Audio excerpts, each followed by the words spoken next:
perpindahan basis ini diperlukan dalam dunia nyata, ya. Di buku ini dicontohkan tentang sistem atau model perpindahan penduduk dari dalam kota ke luar kota atau dari pinggiran kota ke dalam kota. Bagaimana menghitung dan memproyeksikan. Seperti sekarang kasus bagaimana memproyeksikan orang yang kena COVID, dan bagaimana kita tahu adanya perpindahan penduduk, adanya perpindahan dari orang dari satu daerah ke daerah lain, sehingga kemarin ada larangan besar-besaran untuk tidak mudik karena itu akan ada perpindahan, dan orang yang berdekatan dalam radius tertentu akan punya potensi untuk menularkan virus. Nah, bagaimana ngitungnya? Salah satu perhitungan adalah dengan menggunakan matriks dan vektor, karena komponennya banyak. Kemudian dengan rumusan vektor dan matriks dari rumusan problemnya kita rumuskan menjadi suatu matriks vektor.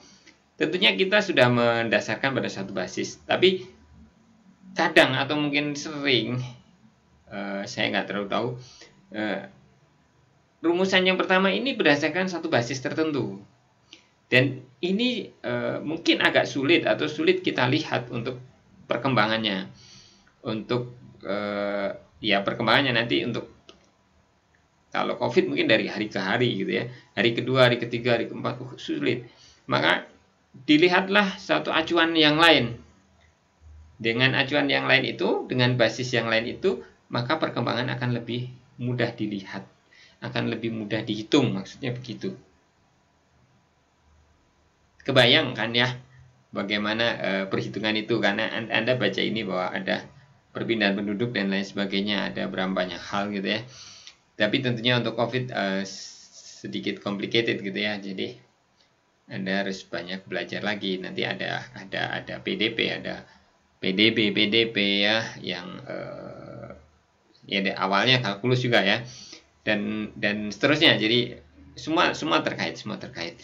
Kemudian nanti untuk menghitung kita nggak mungkin manually, kita butuh komputasi.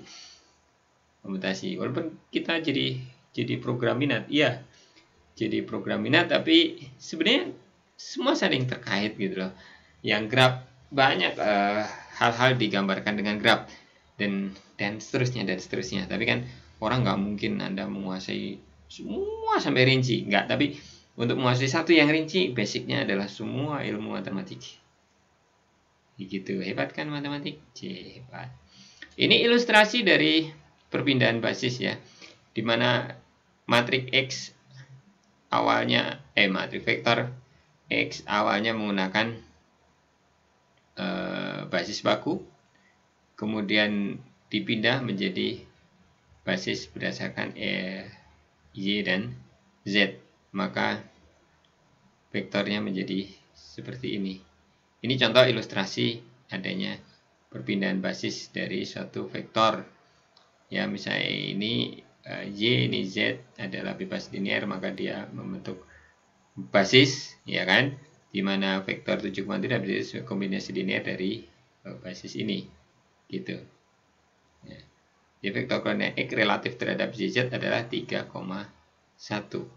X relatif terhadap YZ itu 3,1. Gitu.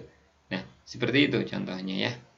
Ini proses perpindahan basis secara geometris. Inilah uraian tentang perubahan basis. Dan uraian ini didukung dengan adanya konsep kombinasi linear, basis, dan basis baku. Basis didukung dengan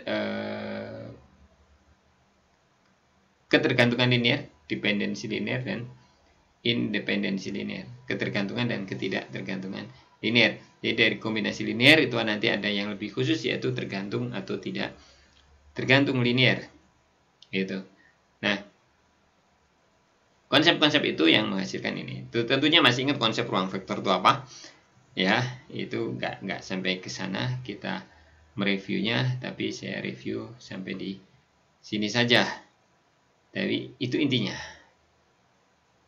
Ya, silakan kalau ada mau pertanyaan, silakan bertanya nanti. Demikian untuk ruang vektor. Semoga Allah bisa memberikan kita manfaat dari ilmu yang sudah kita pahami ini, dan Allah juga memudahkan kita untuk memahami ilmu ini, ya kan? Dan memberikan ilmu-ilmu buat kita, ilmu yang bermanfaat, insyaallah, ya.